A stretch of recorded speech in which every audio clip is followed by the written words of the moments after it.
Like I mentioned a moment ago that the army of retail investors that embarked upon this frenzied trade, they've been on an exciting journey, some of it good, some of it bad. Have you noticed any change in sentiment among your legion of pension savers, arguably wanting much more exciting returns when we've got very low interest rates at this point?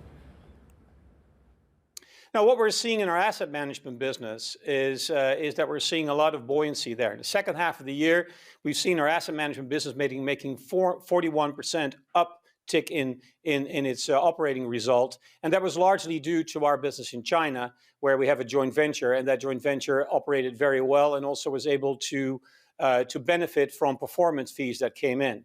We're also seeing a lot of flows in our flow businesses in the US and in the UK. In the UK, we are focusing on retail and on workplace, where workplace solutions, we saw a net growth in our flows. On the retail side, we saw better retention, so the outflows were less. And we're investing in technology and front-end portals to ensure that we improve margins and that we grow also our retail presence in that platform over time. Lard, it's clear that you brought financial discipline to this group, given, if you won't mind me saying, a checkered past in achieving liquidity targets. Can I ask you, are you happy with all the business lines that you're in at this stage? One of the challenges, I think, with the US market in particular, especially around the fund management business, is it's very reliant on the performance of underlying capital markets. And of course, at the moment, it just feels like everything looks overvalued.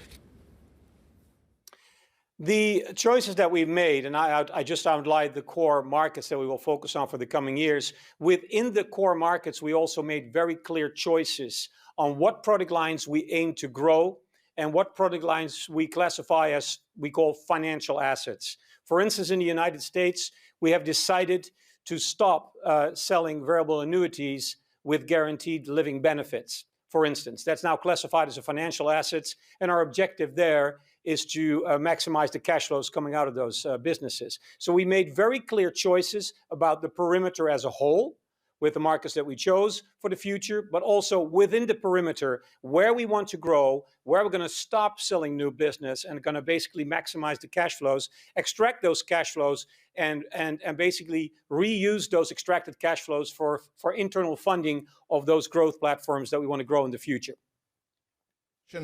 With regard to China, we've just seen the first Biden-Xi Jinping conversation.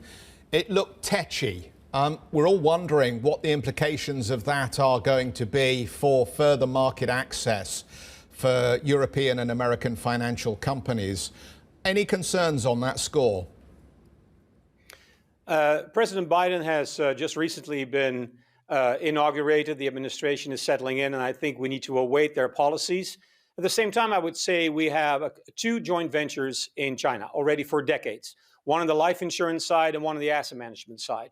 Both of these joint ventures, due to the great partnerships we have with our Chinese partners locally, are doing very well. They're profitable. The life insurance business this year has increased its in-force business by 22% more earnings.